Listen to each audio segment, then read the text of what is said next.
Kalau jadi bisa tunjuk tangan atau menulis ya di kolom chat. Oke. Kalau belum ada, maka kita lanjut dulu ya Mas Wawa ya. Ya, silakan boleh dilanjut. Tapi kalau teman-teman misalkan di tengah penjelasan ada yang mau ditanyakan, boleh langsung aja diketik pertanyaannya dengan format nama, underscore instansi, dan underscore pertanyaannya apa. Nanti boleh begitu ditanyakan langsung saja. Tapi atau mungkin kalau sekarang masih sebelum saya lanjutkan ke sesi yang berikutnya, apakah ada yang mau ditanyakan? Kalau tidak ada, kita lanjutkan saja, Pak. Oke, ya. Oke. Terima kasih. Semoga kawan-kawan sudah ada ide bahwa saya yakin kawan-kawan dalam kehidupan sehari-hari, dalam pekerjaan, sudah sering melakukan semacam analisa sosial atau bahkan melakukan analisa sosial dengan alat-alat yang lebih canggih, yang lebih kompleks gitu ya. Oke, sekarang kita masuk ke bagian hak GWL, hak asasi GWL. Ya, pada saat acara ini diumumkan ke publik, beberapa teman saya bertanya, menjapri ke saya, sebenarnya GWL itu apa? Gitu ya. Jadi kemudian saya menjelaskan kepada kawan-kawan. Nah, kalau G dan waria itu masuk di kelompok LGBT, lalu L itu di mana? Dia bertemunya seperti apa?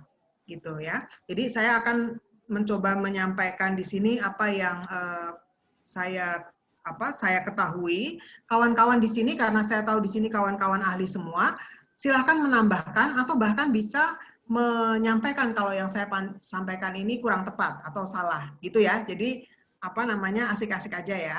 Oke, di mana GWL bertemu ya? L-nya ini kan sebenarnya LSL, diambil dari kata MSM atau Men Who Have Sex with Men. Itu sebuah kata yang diberikan oleh para ahli epidemiologi kesehatan di awal tahun 90-an yang menggambarkan sebuah konsep penamaan baru terhadap komunitas laki-laki yang melakukan hubungan seks dengan jenis kelamin yang sama, yaitu laki-laki, terlepas dari orientasi seksual dan identitas seksualnya. Gitu. Jadi untuk menggambarkan sekelompok itu, jadi ini dari perspektif kesehatan ya, dari perspektif kesehatan kita melihat saya nggak termasuk dulu ya, mungkin belum lahir. Jadi ahli epidemiologi di tahun 90-an awal itu melihat ada kelompok ini yang kalau dari sudut pandang kesehatan itu perlu dilakukan treatment yang berbeda gitu. Kawan-kawan ingat di tahun 90-an awal dunia baru tersadarkan atas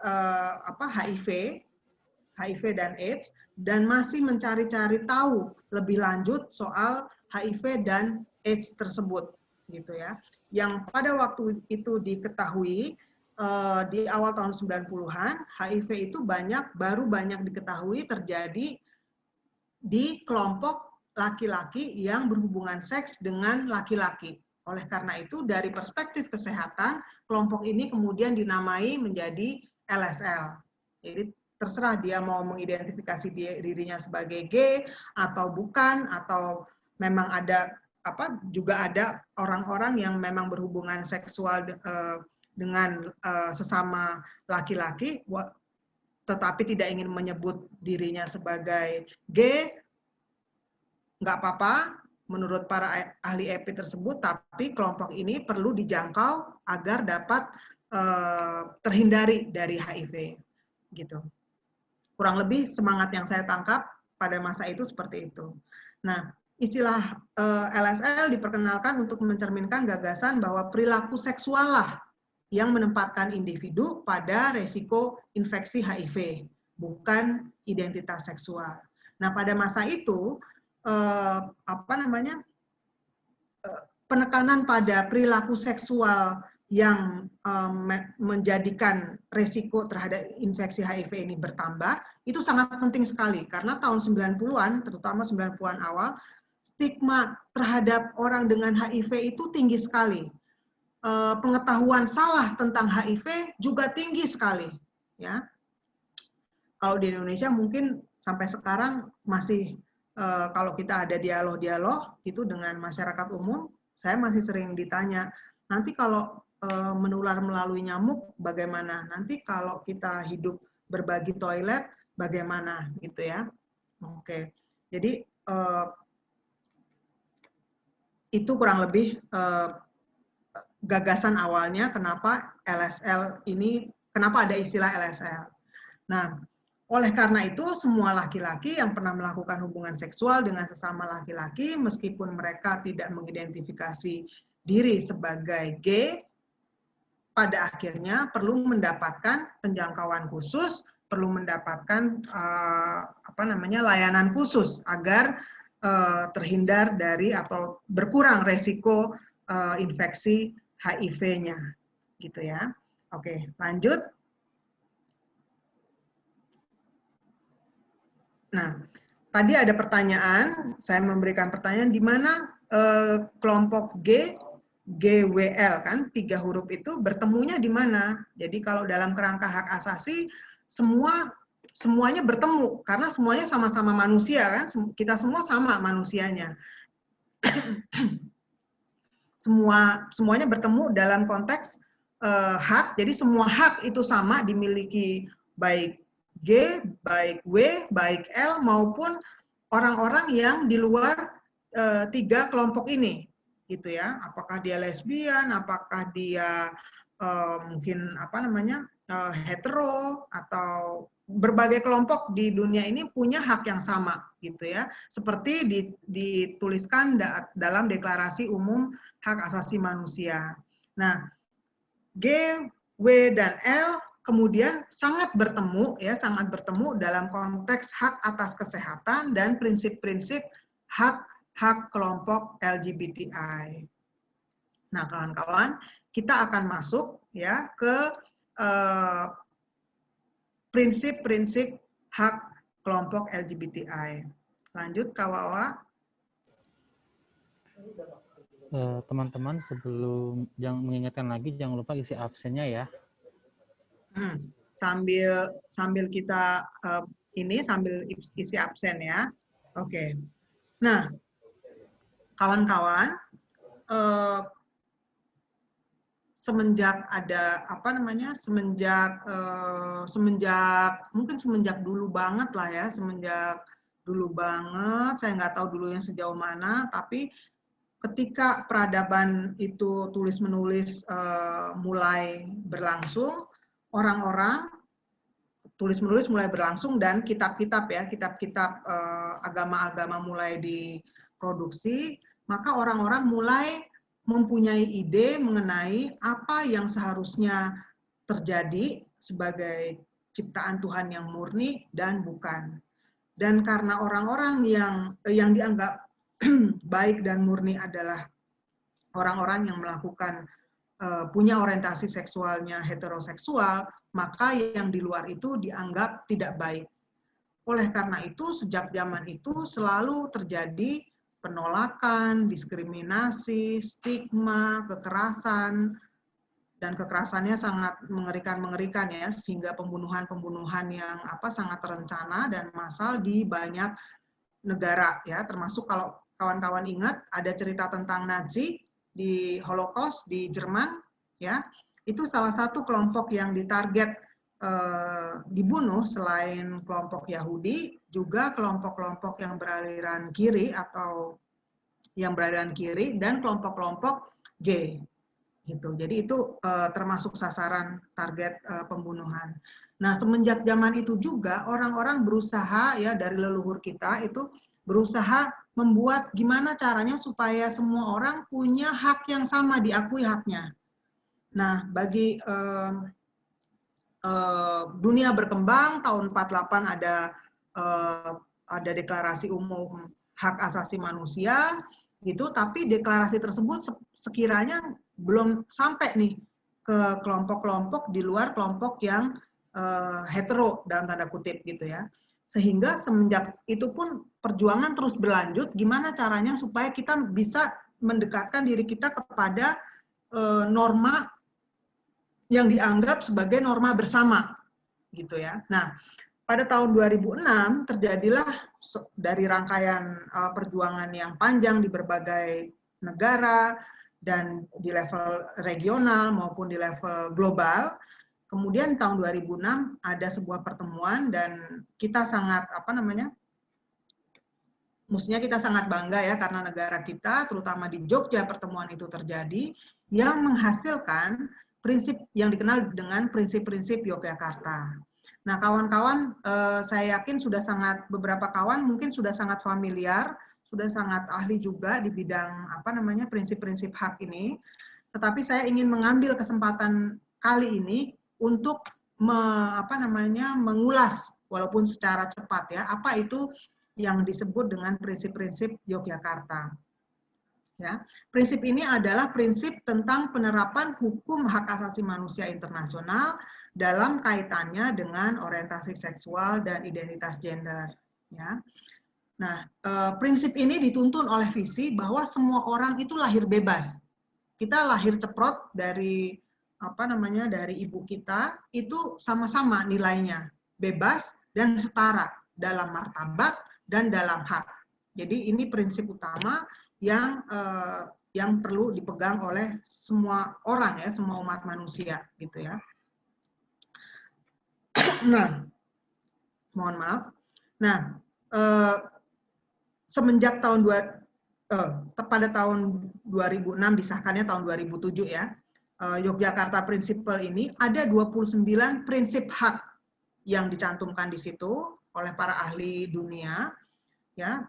Ahli dunia yang otoritasnya di bidang hak asasi manusia itu diakui secara resmi di dunia, baik oleh badan-badan internasional termasuk PBB maupun oleh negara-negara anggota PBB, ya, menghasilkan 29 prinsip hak yang pada 10 tahun berikutnya, pada tahun 2017, bertambah menjadi 38 prinsip hak.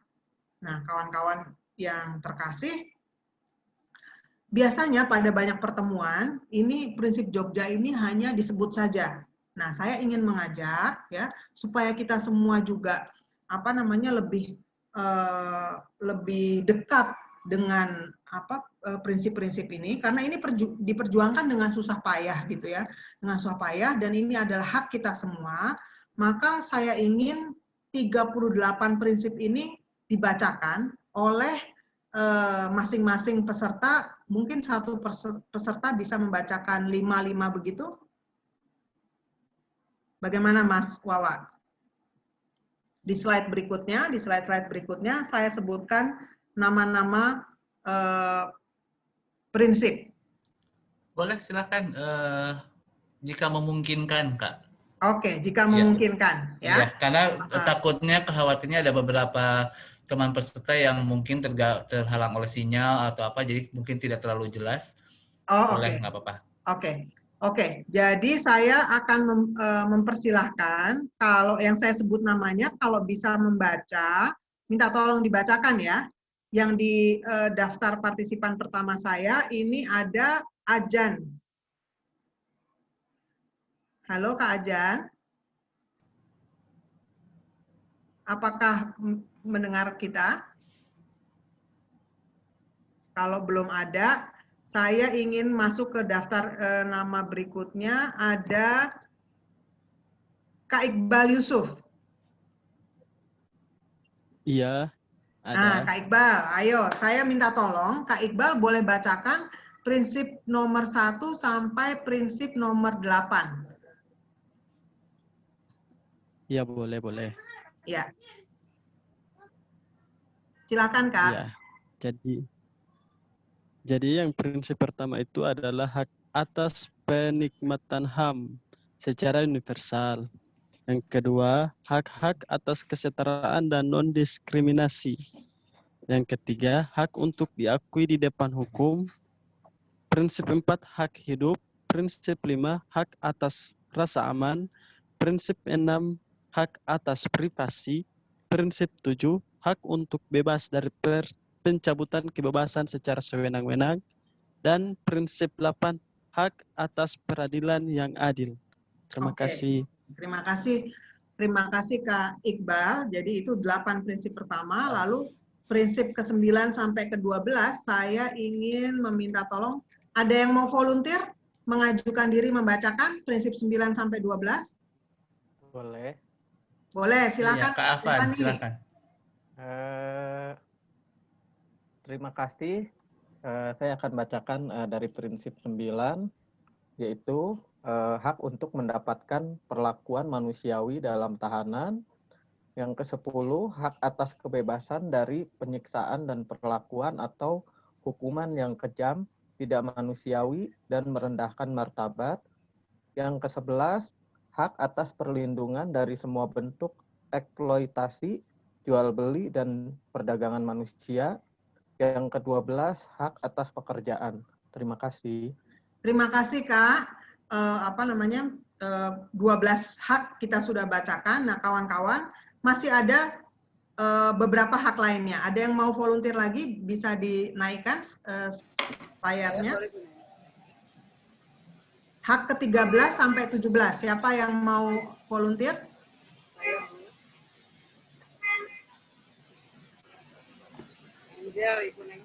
Angel, Kak Angel.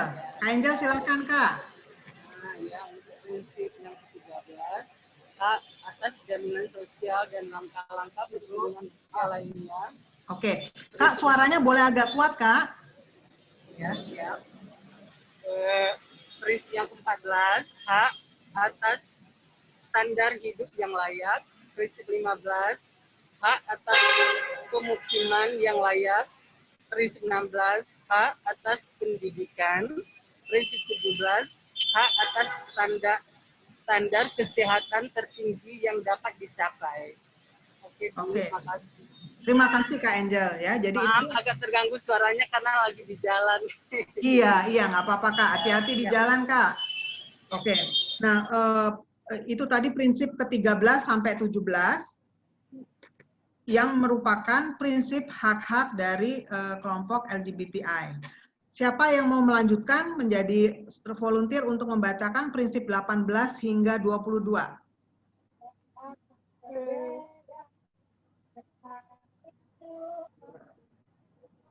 Aku aja deh. Boleh, Kak. Oh, yang ke-18 lagi ya? Ya, 18 hingga 22, Kak. Prinsip 18, perlindungan dari penyalahgunaan medis. Prinsip 19, hak atas kebebasan berpendapat dan berekspresi. Prinsip ke-20, hak atas kebebasan berkumpul dan berserikat secara damai. Prinsip 21, hak atas kebebasan berpikir, berkeyakinan, dan beragama. Prinsip yang ke-22, hak atas kebebasan berpindah tempat. Nah, oke. Terima kasih ya, kawan-kawan. Mudah-mudahan dengan kawan-kawan membacakan secara pelan-pelan dan cukup jelas dan diulang-ulang seperti ini, kita menjadi semakin hafal dan semakin tahu bahwa hak-hak kita ini dilindungi di sini. Ya, kita juga bisa berpindah tempat misalnya ya, atau tinggal di suatu tempat gitu ya, nggak bisa semena-mena diusir. Kalau semena-mena diusir itu artinya ada pelanggaran terhadap hak kita, yakni hak atas kebebasan berpindah tempat gitu ya. Lalu prinsip ke-17, hak atas standar kesehatan tertinggi yang dapat dicapai juga dijamin, diatur ya dalam prinsip-prinsip hak ini, bukan hanya kesehatan yang ala kadarnya, tapi standar kesehatan terbaik untuk semua gitu ya. Itu juga diatur. Oke. Boleh melanjutkan lagi di prinsip berikutnya, screen-nya bisa ditambah. Ya. Ada prinsip 23 sampai 28, ada yang mau volunteer membacakan? Oke, saya boleh, Mbak Nancy. Silakan. Prinsip 23, hak untuk mencari suaka. Prinsip 24, hak untuk membentuk keluarga. Prinsip 25, hak untuk beradaptasi dengan kehidupan publik, berpartisipasi dalam kehidupan publik. Prinsip 26, hak untuk berpartisipasi dalam kehidupan budaya. Prinsip 27, hak untuk memajukan hak asasi manusia. Prinsip 28, hak atas pemulihan dan ganti rugi yang efektif. Oke, terima kasih. Nah, di sini apa namanya hak untuk mencari suaka, misalnya kita mendapat persekusi ya di Indonesia, nanti ada undang-undang yang secara tegas mengkriminalisasi orientasi seksual, maka pada saat ini sebenarnya kita punya hak untuk mencari suaka ke negara lain dengan dasar bahwa persekusi di negara sendiri karena orientasi seksual gitu ya. Hak untuk membentuk keluarga juga disampaikan sebagai sebuah prinsip hak untuk kelompok LGBTIQ+ gitu. Dan ini di beberapa negara sudah bisa dilakukan, walaupun belum bisa di semua negara. Ya, di Indonesia juga belum ada ya, belum bisa juga untuk apa namanya untuk membentuk keluarga dengan pengakuan negara. Kalau apa membentuk keluarga tanpa pengakuan negara, mungkin secara apa namanya secara alamiah kawan-kawan sudah banyak menemukan atau sudah mengalaminya sendiri, tetapi yang mendapat pengakuan negara kalau di Indonesia belum ada, di negara-negara lain yang sudah ada. Lalu yang paling penting juga di prinsip 25 hak untuk berpartisipasi dalam kehidupan publik ya dan dalam kehidupan budaya. Artinya kita ini punya hak untuk apa namanya? Misalnya ada undang-undang yang kita concern ya, ini rancangan undang-undangnya nggak bagus. Kita punya hak untuk menyampaikan pandangan kita bahwa ini undang-undang ini tidak baik karena bisa menyengsarakan atau apa membuat kerugian kelompok-kelompok ini, misalnya kayak gitu. Kita juga karena kita punya hak untuk berpartisipasi dalam kehidupan publik, kita juga sebenarnya punya hak untuk memilih dan dipilih, baik dari tingkatan yang paling kecil, yakni apa misalnya RT, RW, kepala desa, bupati, wali kota, hingga presiden gitu ya, atau anggota legislatif ya di tingkatan kabupaten kota maupun di tingkatan negara ya. Oke, nah kawan-kawan di prinsip 27 ini kawan-kawan yang banyak dilakukan oleh kawan-kawan ya, termasuk kawan-kawan dalam jaringan GWL, yakni hak untuk memajukan hak asasi manusia. Ini banyak yang sudah dilakukan oleh kawan-kawan jaringan GWL, termasuk Yayasan Sri Kandi, termasuk Yayasan Pesona Jakarta dan kawan-kawan di berbagai organisasi lain, itu turut serta terlibat dalam memajukan hak asasi manusia. Prinsipnya kawan-kawan semua dilindungi gitu. Oke. Siapa yang mau menjadi volunteer untuk prinsip 29 hingga 33?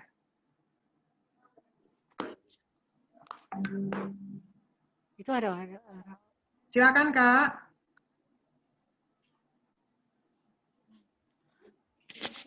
Aku bisa ya? Iya, boleh. Silakan. Prinsip 29, akuntabilitas. Prinsip 30, hak atas perlindungan negara. Prinsip 31, hak atas pengakuan hukum. Prinsip 32, hak atas integritas, ketubuhan dan mental.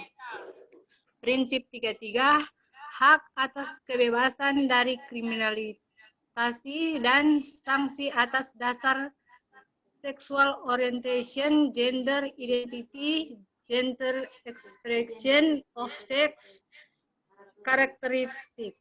Oke, ya terima kasih Kak Evi. Sampai dengan prinsip ke-29 itu dihasilkan di tahun 2007 ya di Yogyakarta Prinsipal yang pertama. Nah, prinsip 30 dan seterusnya itu yang saya tulis pakai huruf besar prinsipnya itu adalah prinsip-prinsip yang dihasilkan di Yogyakarta Prinsipal plus 10 gitu ya. 10 tahun atau 1 dekade setelah Yogyakarta Prinsipal itu para ahli melihat perlu ada penambahan-penambahan ya dari refleksi dari evaluasi mereka melihat perlu ada penambahan-penambahan penegasan perlindungan atas hak-hak. Itulah yang tadi sudah disebutkan oleh Kak Evi sebagai mulai dari hak atas perlindungan negara, pengakuan hukum, integritas ketubuhan mental, dan kebebasan dari kriminalisasi dan sanksi. Ini kawan-kawan penting sekali ya, terutama kawan-kawan yang sudah seringkali terlibat dalam mengadvokasi, membela korban, itu seringkali kita bingung landasan hak kita apa. Sebenarnya landasan ini sudah ada. Ya, nanti kita bahas bagaimana sebenarnya Yogyakarta Principle ini diakui atau tidak diakui, gitu ya, dan apa gunanya bagi kita yang melakukan pembelaan. Oke, bisa dilanjut, Kak Wawa? Oke, ada yang mau volunteer untuk prinsip-prinsip 5 prinsip terakhir? Ayo kakak-kakak. Saya boleh, Kak? Boleh, silakan. Oke. Selanjutnya adalah prinsip ke-34, hak atas pelindungan dan kemiskinan. Prinsip ke-35 adalah hak atas sanitasi. Prinsip ke-36, hak atas penikmatan HAM dalam hubungannya dengan informasi dan teknologi komunikasi. Prinsip ke-37, hak atas kebenaran. Dan yang terakhir adalah prinsip ke-38, hak atas praktek, pelindungan, pelestarian, dan pengembalian keberagaman kultural. Terima kasih.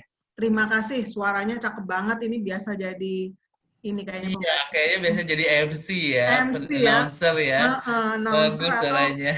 Ini pembawa acara radio nih. Radio, mungkin biasa bikin podcast. Gitu. Iya.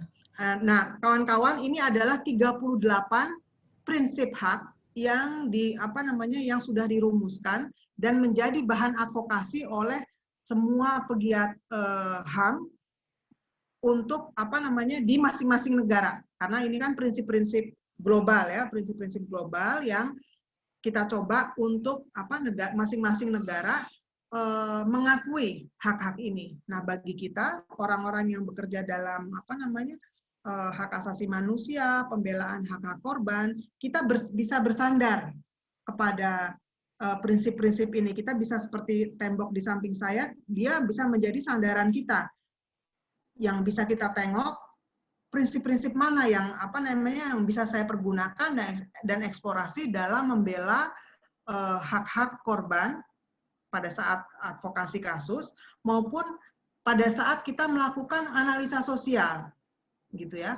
Hak-hak mana yang dilanggar, gitu ya. Oke, saya berharap semoga kita punya kesempatan lain. Kita bisa mendalami masing-masing hak satu persatu dan bagaimana sebenarnya hak-hak ini terjadi atau dirasakan penikmatannya atau pelanggarannya oleh kawan-kawan di komunitas. Ya, mari kita sama-sama berdoa kesempatan itu lebih banyak terjadi melalui kegiatan-kegiatan lain, program-program lain. Silahkan saya akan menyarankan agar kawan-kawan masing-masing bisa mengeksplorasi lebih lanjut gitu ya.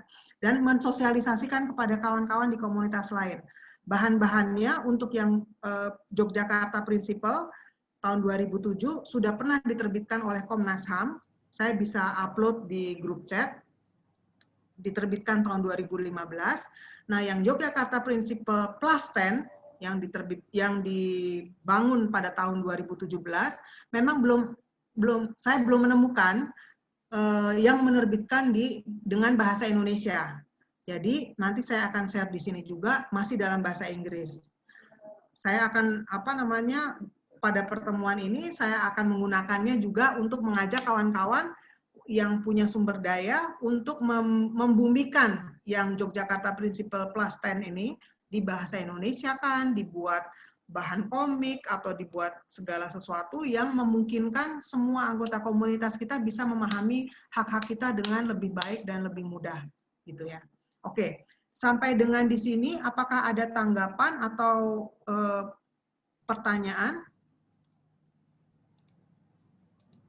Iya, Mbak Nancy tadi ada tanggapan juga dari Kak Ivan dari Pajak Indonesia, katanya beliau sepakat dengan penjelasan dari Mbak Nancy. Pemahaman kata LSL ini seharusnya juga diinformasikan ke teman-teman anggota GWL di Indonesia. Karena selama ini komunitas GWL, khususnya anggota, belum semuanya paham definisi kata LSL tersebut. Ya, memang kan teman-teman di sini kan banyak nih yang belum paham LSL apa, bedanya dengan GI apa, gitu kan. Padahal itu sesuatu konteks yang cukup berbeda ya, ternyata setelah dibaca dari tadi juga cukup berbeda. Gitu. Baik teman-teman, ada lagi yang mau menanggapi? Boleh langsung ditanggapi saja, atau ada yang mau bertanya, boleh. Kalau Kak Junaidi katanya beliau tidak bisa ikut berpartisipasi secara aktif karena pita suaranya masih sakit. Jadi Aduh, masih kita bisa. doakan ya. Ya, Kak semoga Junaidi, sakit. semoga Kemudian ada pesan dari Mbak Angel Barika. Beliau minta izin untuk di-share materinya ke angelbarika672@gmail.com. Mungkin nanti dari tim panitia juga bisa men-share ya. Iya, iya. Nah, kawan-kawan, setidak-tidaknya kita punya waktu beberapa menit barusan untuk membacakan kembali, dan semoga itu benar-benar kita hayati sama-sama sebagai hak yang telah diperjuangkan oleh oleh mungkin dari leluhur kita ya. Maksudnya sebelum saya lahir mungkin orang sudah mulai memperjuangkan hak-hak untuk komunitas LGBTI ini. Sehingga sekarang. Jadi mari kita ikut terlibat dalam memajukan apa yang sudah diperjuangkan semenjak dulu ini. Gitu Iya. Oke, sudah ada pertanyaan yang masuk nih Kak dari Reynalsu. Iya. Kak Reynalsu, menurut beliau menarik hak-hak yang banyak tersebut pada dasarnya menjamin kebebasan gender dan seksualitas kita. Akan tetapi, dalam kehidupan nyata dan bermasyarakat di Indonesia, waria ataupun PLU, people like us maksudnya kali ya, yang melakukan hubungan seksual ditangkap dengan pasal karet. Ada pasal karet nih istilahnya, yang mengganggu ketertiban umum. Hak-hak tersebut apakah diperjuangkan lebih lanjut di ranah hukum atau sebatas deklarasi saja sampai saat ini? Mungkin ini kaitannya dengan hak-hak yang tercantum di dalam prinsip-prinsip Yogyakarta. Apakah hak tersebut ada tindak lanjutnya atau hanya sekedar deklarasi aja udah aja gitu? Oke. Saya akan coba menanggapi, kawan-kawan lain kalau punya pengalaman silahkan menanggapi juga ya, kita sama-sama berbagi gitu ya. Nah, dalam prinsip-prinsip ini memang bentuknya awalnya adalah semacam deklarasi gitu ya, tetapi dengan adanya prinsip-prinsip ini bisa membantu kita ketika kita sedang melakukan advokasi hak, karena prinsip-prinsip ini kan jadi gini, kalau kita membaca penyusunan prinsip-prinsip ini, kalau kawan-kawan tertarik, kawan-kawan akan membaca di dokumennya bahwa ini prinsip yang tidak datang dari langit. Maksudnya tidak datang tiba-tiba. Dia ini prinsip-prinsip yang sudah ada dan dijamin dari dari hak-hak asasi yang sudah diakui dan sudah diratifikasi. Misalnya ada hak ekonomi sosial politik, ada hak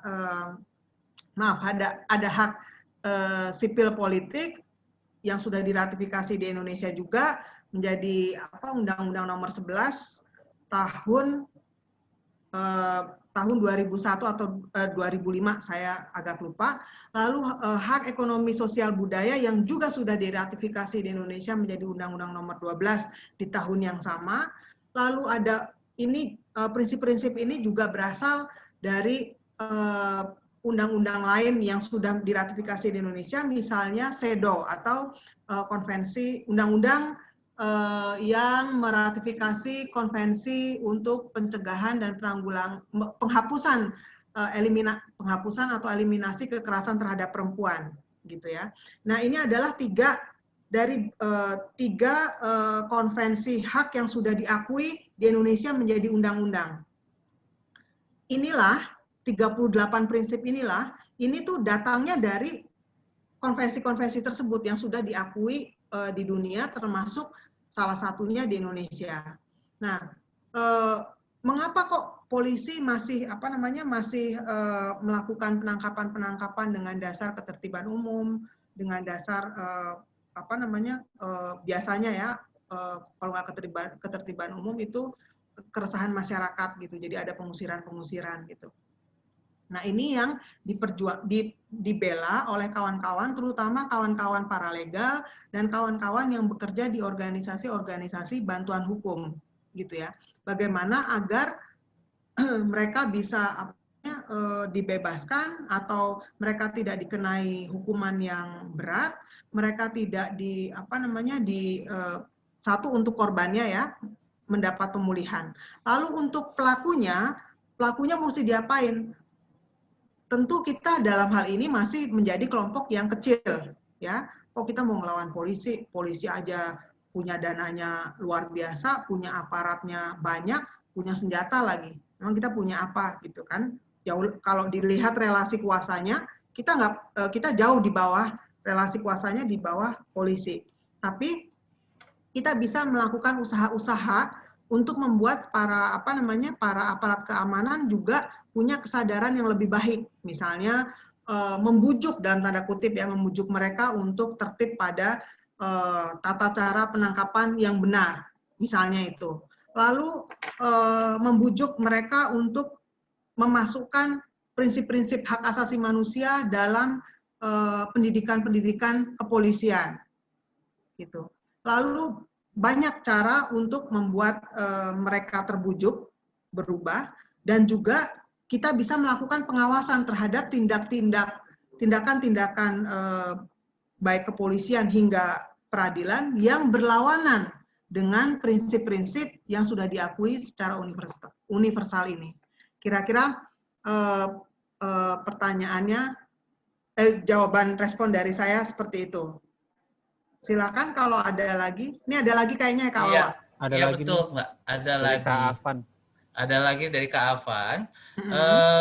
Beliau bertanya, bagaimana dan apa yang dilakukan apabila ada kawan-kawan GWL yang haknya tidak dipenuhi apabila terjadi pelanggaran di 38 hak di prinsip Yogyakarta. Jadi apa yang harus kita lakukan nih teman-temannya dari komunitas GWL kalau ada pelanggaran yang terjadi? Nah, kawan-kawan di kantor Sekretariat Nasional GWL sendiri, nanti tolong kalau salah saya dikoreksi ya, beserta dengan kawan-kawan lain, itu punya semacam program namanya pendokumentasian pelanggaran HAM. Ya, jadi ada beberapa kawan di beberapa daerah, memang masih sangat terbatas, yang sudah dilatih untuk mendokumentasikan. Pertama, kalau ada pelanggaran kita dokumentasikan dulu. Ya, setahu saya di sesi saat ini, secara paralel juga ada Yosa kebetulan tetangga saya yang juga punya sesi pendokumentasian ya, Kak Wawa ya, pendokumentasian pelanggaran HAM. Jadi pertama ya, betul, didokumentasikan. Lalu sayangnya lagi running ya sekarang barengan. Jadi bersamaan. Tapi nanti bahan-bahannya kalau bisa saling berbagi kan bisa. Nah, jadi yang pertama pendokumentasian. Yang kedua, kalau saya termasuk golongan orang yang sangat mementingkan keselamatan korban, itu utama. Jadi yang kedua, korban posisinya saat ini seperti apa? Bagaimana dia, misalnya dia ada dalam pengejaran atau dia ada dalam situasi yang terancam oleh tetangganya atau oleh aparat di sekitarnya, bagaimana kita bisa memastikan korban ini dalam situasi yang aman, lahir dan batin. Ya, maka itu diperlukan keterhubungan kita dengan organisasi-organisasi pemberi bantuan hukum.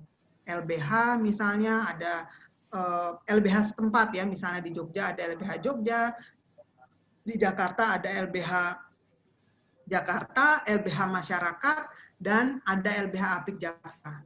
Kawan-kawan semua saya harapkan punya hubungan yang baik dengan organisasi-organisasi bantuan hukum. Ya, kita bisa beraudiensi, kita bisa kalau perlu kita bikin MOU gitu ya untuk memberikan bantuan korban, dan beberapa organisasi seperti LBH Apik Jakarta mereka punya rumah aman. Rumah aman ini biasanya akan dipakai oleh orang-orang yang sedang mengalami ancaman kekerasan, terutama yang menyangkut keselamatan jiwa. Gitu ya.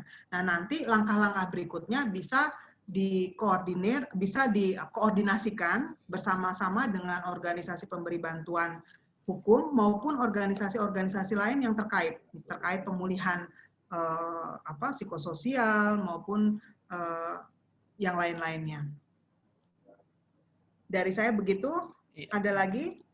Ada lagi satu pertanyaan dari Junaidi. Apakah ada contoh kasus yang pernah menerapkan Yogyakarta Principle, terutama diterapkan pada teman-teman GWL? Mungkin bila ada perlu di-share di grup-grup komunitas sebagai contoh. Oke. Apakah ada contoh kasusnya, kata Mbak? Mungkin bisa diceritakan pengalaman selama Mbak mendampingi mungkin. Oke, jadi contoh kasusnya gini ya. Jadi gini, prinsip-prinsip Yogyakarta ini memang dia kan bukan menjadi hukum positif. Ya. Nah, ketika kawan-kawan melakukan pendampingan, itu hanya bisa diakui di Indonesia ketika menggunakan hukum positif di Indonesia, gitu ya, yakni undang-undang yang sudah berlaku. Tetapi kita bisa ngintip-ngintip prinsip-prinsip ini dan menggunakannya dan mencari undang-undang yang berkaitan atau sesuai, gitu ya. Misalnya apa? Misalnya coba kita lihat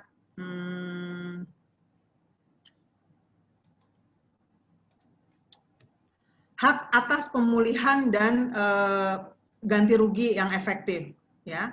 Pada saat ada ada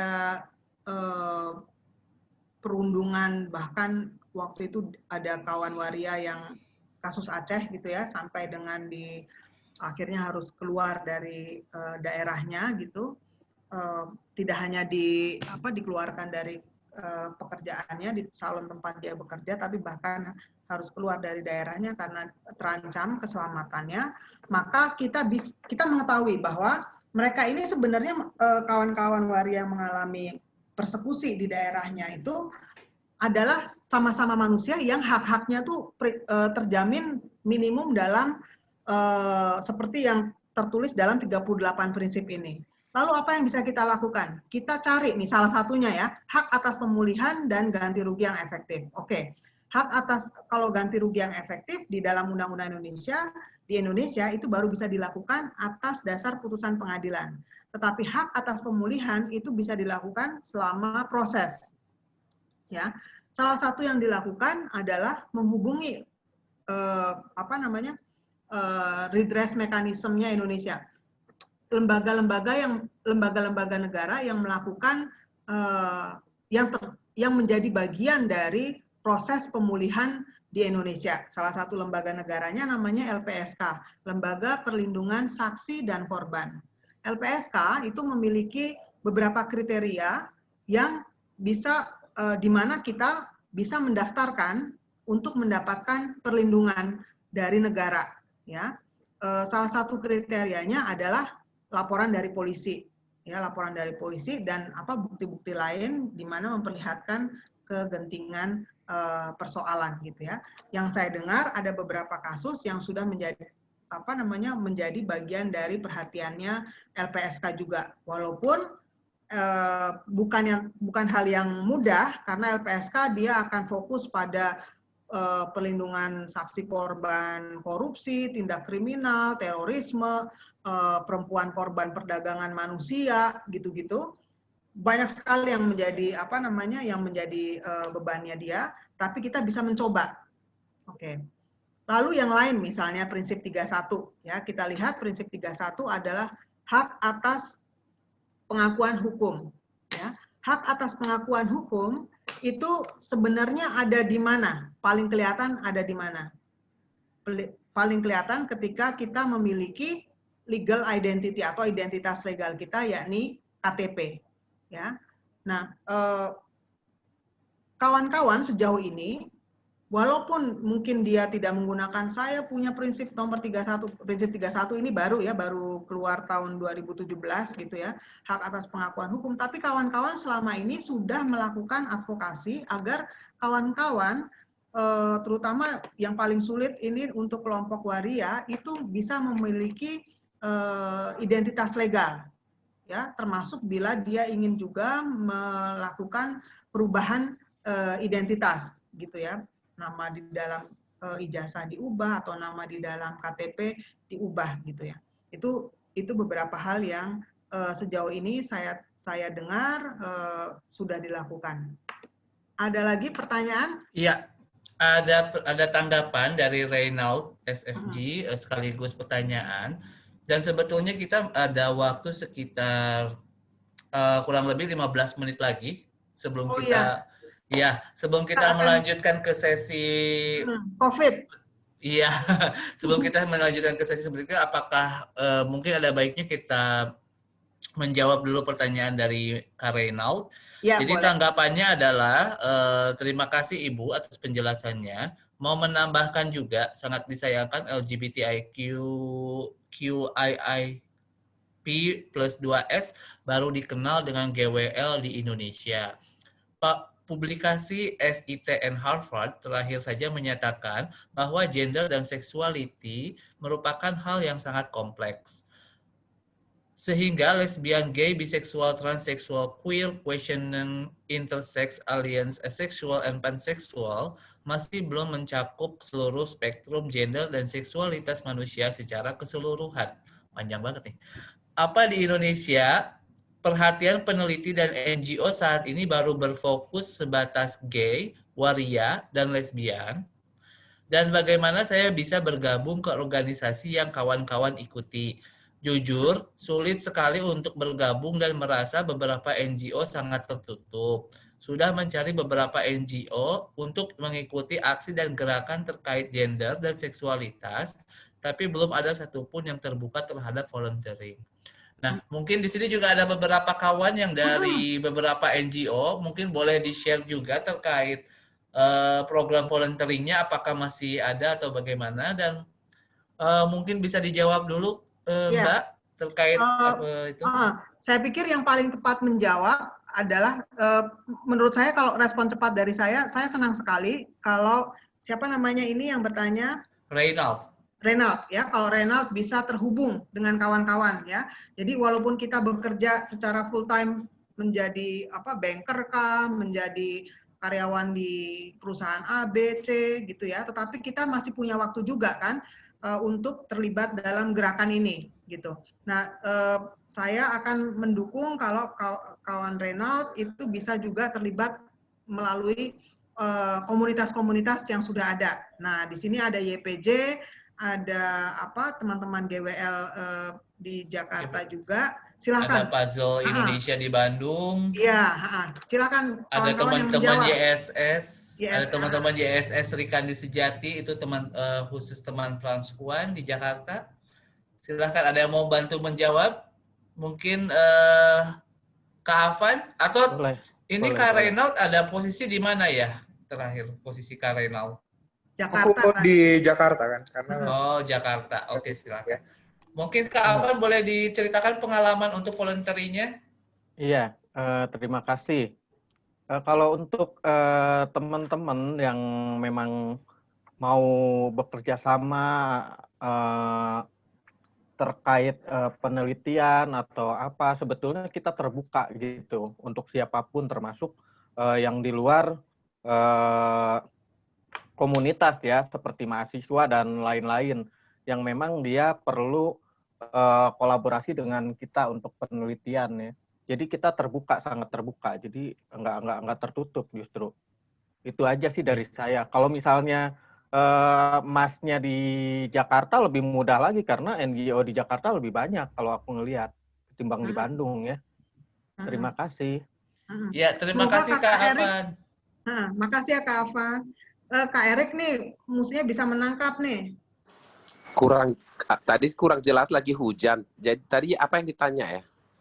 Kalau misalnya mau volunteer Kak, mau volunteer gitu, dia tinggal di Jakarta, bagaimana bisa tergabung? Oke. Kalau menurut saya, Rehan ya? Iya. Rehan, kalau misalkan emang mau volunteer apa dulu? Kan kita banyak tuh pekerjaan-pekerjaan. Ada yang terkait dengan HAM, paralegal, KDS untuk teman-teman ODA pendampingan. Nah, mau yang mana dulu gitu. Nah, bisa ke tempat kita, nyamannya di mana? Apakah ke teman-teman kita transpuan, apakah ke teman-teman misalkan di YIM sama YPJ yang GLSL gitu. Nah, mau nanti datang aja ke lembaga tersebut, kemudian tidak perlu mengajukan, langsung aja ngomong bahwa pengen jadi volunteer gitu, karena kita butuh banyak emang volunteer gitu. Jadi Kak Erik terbuka ya Kak, kalau ada yang mau volunteer ya? Iya, kita terbuka untuk volunteer gitu. Nah, passionnya di mana gitu? Misalkan pengen bantu teman-teman ODA, bisa jadi manajemen kasus, bantu-bantu teman ODA gitu. Bisa. Kalau misalnya untuk yang berkaitan dengan hukum, bisa jadi paralegal, bisa banyak deh yang sebenarnya bisa kita kerjakan bersama gitu. Sebenarnya pengalaman sih ini sebentar aja. Jadi kan udah banyak follow di akun Instagram itu yang paling mudah untuk dijangkau lah, reachable. Tapi memang dari admin itu kebanyakan kalau misalnya nanyain volunteering justru didiemin, bahkan di-ignore totally gitu. Dan padahal saya udah ceritain gitu, maksudnya saya nih full time kerja, maksudnya saya tujuannya ini volunteering, dan kerjaan saya pun kan project based, jadi saya mungkin bisa membantu gitu untuk analisa dan sebagainya, tapi memang belum ada yang respon positif gitu dari NGO terkait people living with HIV atau gender. Oke, siap. Mungkin nanti dengan adanya forum ini bisa menjembatani keinginannya Kak Reynald untuk bisa menjadi volunteer. Nanti bisa langsung gabung aja atau datang aja, bisa ke YPJ. Mungkin nanti bisa secara pribadi untuk WhatsApp atau Japri pribadi ya. Nanti untuk terkait alamatnya di mana. Atau mungkin nomor ini aja kontak personnya kali ya Kak, nanti aku coba hubungi via WA. Atau boleh diikuti atau di follow aja YPJ IG-nya betul. YPJ. Coba nanti saya bilang ke adminnya supaya dilihat ada yang masuk namanya Rehan nanti. Kalau misalkan udah pernah masuk ke IG kita nggak Rehan? Renal. Iya, Pesona Jakarta bukan sih? Iya betul, udah. Dulu kayak sempat. Cuma coba di-mention aja nama Erik gitu. Itu emaknya. Oke, terima kasih ya. Boleh kita lanjut Kak, sebetulnya waktunya tinggal 10 menit lagi. Tinggal 10 menit lagi ya. Terima kasih banyak. Saya senang sekali mendengar respon-respon yang positif seperti ini. Semoga ada banyak kawan lagi yang masih belum terhubung dengan kawan-kawan yang berada di sentral gerakan untuk juga terlibat membantu. Karena semua orang apapun bentuknya, rupanya, talentanya, semuanya bisa berkontribusi gitu ya. Oke, kita punya waktu 10 menit lagi, mungkin 5 menit lagi, kita akan membahas soal dampak pada COVID.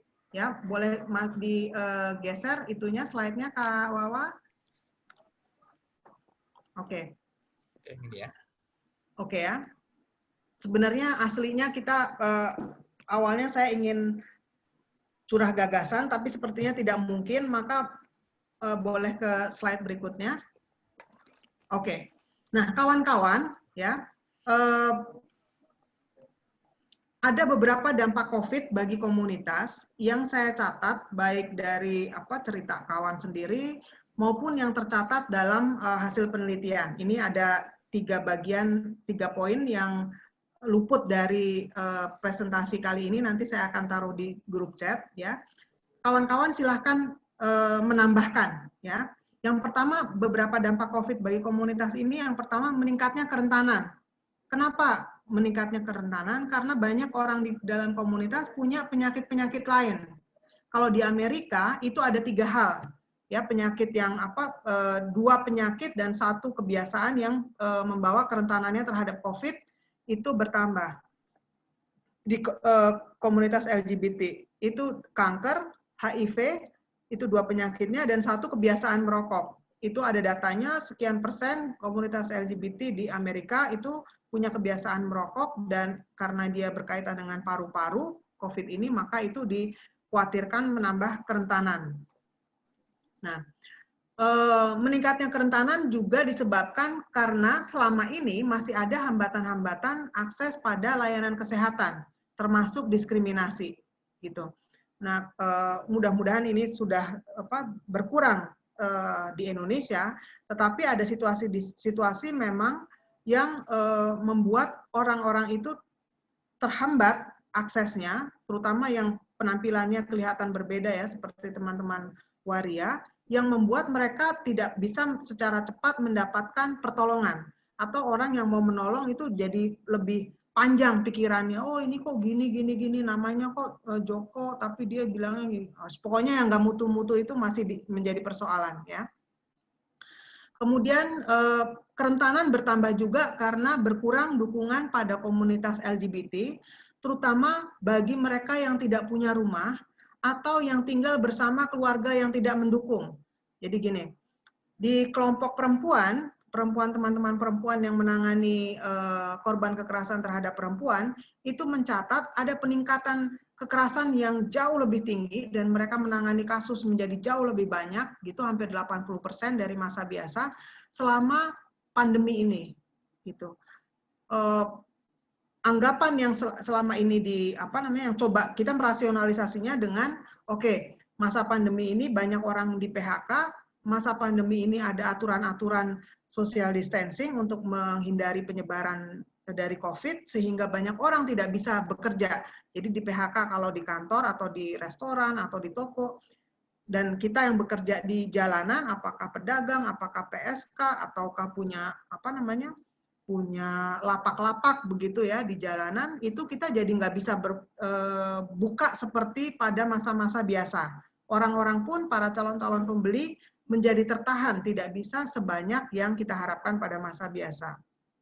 Ya, nah itulah salah satu atau salah dua penyebab tekanan-tekanan yang bagi para individu meningkat. Nah, salah satunya pelampiasan tekanan-tekanan yang menjadi lebih berat ini adalah kepada pihak-pihak di dalam rumah yang dianggap lebih lemah.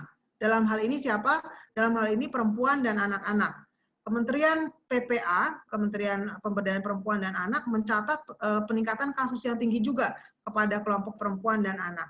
Sayangnya tidak ada atau belum ada hingga saat ini angka untuk kelompok LGBTI+, gitu ya, terkait dengan kasus kekerasan. Tetapi kalau dia tinggal di rumah atau di dalam kolektif seperti keluarga dan dia posisi kuasanya itu sangat rendah seperti perempuan dan anak, maka dia bisa menjadi sasaran kekerasan sama seperti kepada perempuan dan anak, gitu.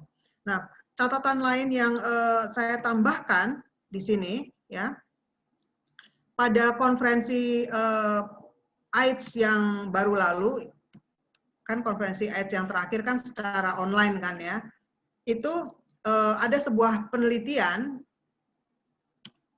yang dipresentasikan, yang disebutkan, ini saya tambahkan di grup chat, Kak Wawa tolong di code, Kak Wawa ininya pakai PDF nggak bisa ya.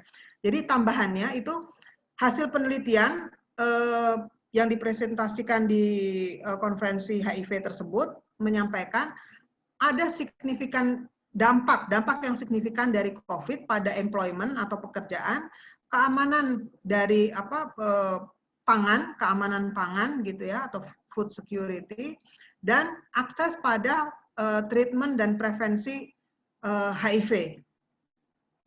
Ini sumber penelitiannya saya tulis di sini, kawan-kawan bisa melakukan lebih lanjut. Lalu saya juga punya pertanyaan kepada kita semua. Bagaimana dampak HIV ini dengan kesehatan mental kita? Ya, dengan kesehatan mental dari kawan-kawan di komunitas LGBTI+. Apa yang terjadi? Ya, kalau selama ini kawan-kawan adalah komunitas-komunitas yang sudah dianggap seringkali terpinggirkan dari proses-proses pembangunan, lalu dengan adanya COVID ini, bagaimana kesehatan lahir dan batinnya, kesehatan mentalnya. Catatan berikutnya dari saya yang belum masuk di dalam presentasi ini adalah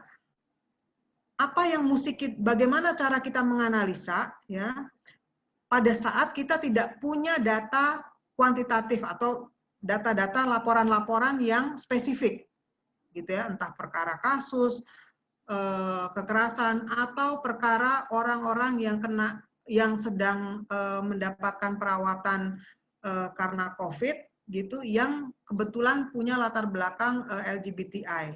Kita pengen tahu adakah kerentanan-kerentanan khusus di komunitas yang menyebabkan orang-orang tersebut jadi tertular, gitu. Misalnya seperti itu.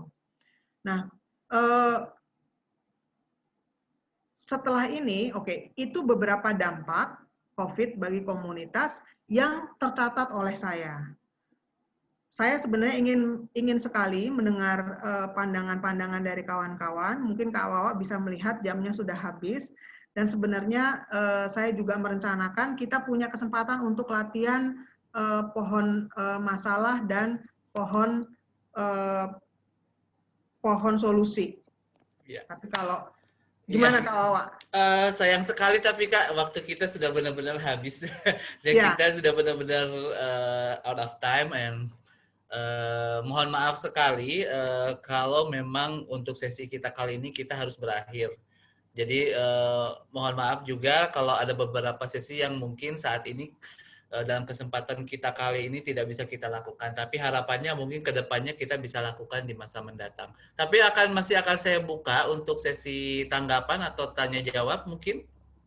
Ya. Jika tidak ada, jika ada, boleh satu pertanyaan saja saya berikan. Jika ada yang penasaran, satu pertanyaan saja. Kalau nggak bisa bicara, boleh diketik aja, silahkan. Kita masih punya waktu sampai 17:10 sebelum saya menutup acara ini. Dan sebelumnya terima kasih banyak kepada Mbak Nancy yang sudah memaparkan banyak sekali materi kita kali ini. Sungguh luar biasa sekali sesi kita kali ini benar-benar padat. Banyak yang merespon, banyak tanggapan, banyak pertanyaan. Dan sayang banget ya Mbak ya, mungkin kalau secara tatap muka mungkin akan lebih asik ya, seru. Iya. Nah, Kak Wawa mungkin bisa boleh minta tolong perlihatkan slide terakhir? Boleh. Oke. Sebelum terakhir. Yang terakhir yang gambarnya orange. Ya. Kalau begitu, saya mengucapkan terima kasih sekali lagi atas kesempatan perjumpaan kita kali ini. Saya mohon maaf karena ada beberapa hal yang tidak tepat saya sampaikan atau telah melukai kawan-kawan semua. Saya ingin sekali dan berharap sekali dari waktu 2 jam kita bertemu ini ada sesuatu yang kawan-kawan bawa pulang yang bisa dipikirkan kembali, yang bisa dilanjutkan, ya. Semoga semua terus sehat, sejahtera, dan terus bergerak. Salam hangat dari saya di Citayam. Saya bisa dihubungi di alamat email di bawah ini. Terima kasih. Iya, terima kasih Mbak Nancy. Sebelum saya tutup, ada baiknya mungkin saya memberikan kesimpulan terkait pembelajaran kita di sore hari ini. Jadi ada cukup banyak materi yang disampaikan, dari dimulai tadi bagaimana kita belajar terkait dengan pengalaman teman-teman di lapangan, bagaimana jika ada permasalahan kita harus menganalisa bisa menggunakan SWOT, ataupun ada pohon masalah untuk menggali terkait permasalahan apa saja yang ada. Kemudian ada juga yang dinamakan dengan pohon solusi, yaitu usaha-usaha untuk mengatasi penyebab masalah. Mungkin yang sesi ini yang tadinya kita mau tampilkan, tapi akhirnya tidak jadi ya, Kak Nancy ya. Kemudian tadi juga ada pembahasan terkait istilah GWL, bagaimana asal mula GWL itu tercipta. Jadi tadi ada istilah dari G, W, dan L, bagaimana semua laki-laki yang pernah melakukan hubungan seks harus mendapatkan penjangkauan atau perlindungan hukum juga ternyata. Kemudian GWL juga, kenapa terbentuk GWL? Karena dipertemukan dalam satu konteks isu yang sama, yaitu adalah isu kesehatan seksual.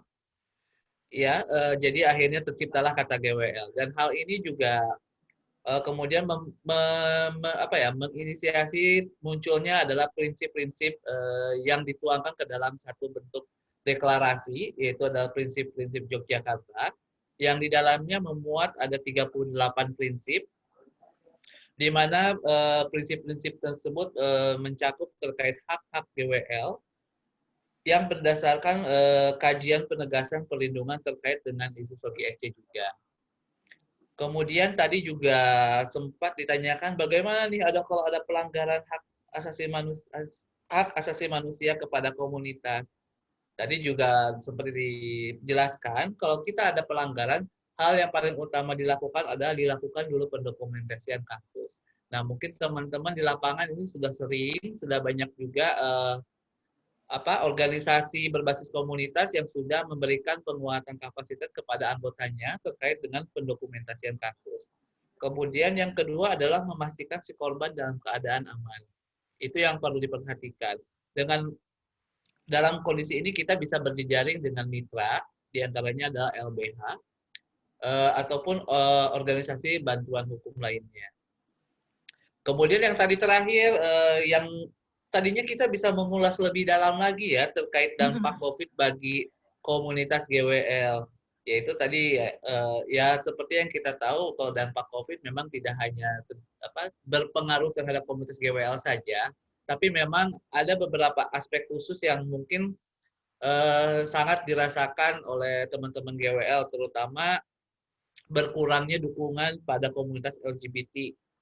Apalagi terhadap mereka yang tidak punya rumah, tidak punya pendapatan, ataupun tidak punya keluarga yang mendukung gitu.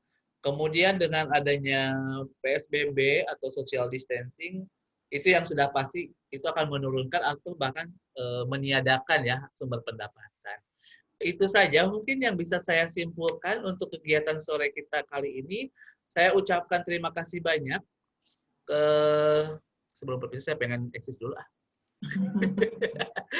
Saya ucapkan terima kasih banyak kepada Mbak Nancy dan teman-teman partisipan yang sudah aktif dan sudah memberikan banyak tanggapan dan pertanyaan. Di akhir slide tadi sudah disampaikan jika ingin ada yang mengikuti atau menghubungi Mbak Nancy bisa di kontak melalui email, ada ecik.sunarno@gmail.com. Dan buat teman-teman yang ingin follow Instagram kami juga bisa melalui akun @gwlinaofficial, ada juga @tesjkt, ada @2berani dan @2bisa. Dan kegiatan kali ini juga bisa diikuti melalui YouTube channel kita karena sudah dilakukan rekaman di YouTube channel. Oke, terima kasih. Bagi yang belum melakukan absen, mohon untuk melakukan absen sekali lagi ya. Bagi yang sudah, terima kasih banyak. Saya cukupkan sesi kita kali ini. Sampai berjumpa di sesi berikutnya di esok hari. Semoga kendala yang terjadi di hari ini tidak terjadi di esok hari. Dan sebelum pamitan, saya juga memohon maaf apabila ada kekurangan dalam penyajian atau penyampaian kami dalam sesi kita kali ini, terutama terkait masalah teknis yang sudah cukup lama membuat teman-teman menunggu untuk memulai sesi berikut. Terima kasih Mbak Nancy, selamat sore. Assalamualaikum warahmatullahi wabarakatuh. Sehat selalu. Salam. Sehat semuanya ya. Sampai berjumpa lagi besok ya. Jangan lupa kita mulai dari jam 8:30. Siap.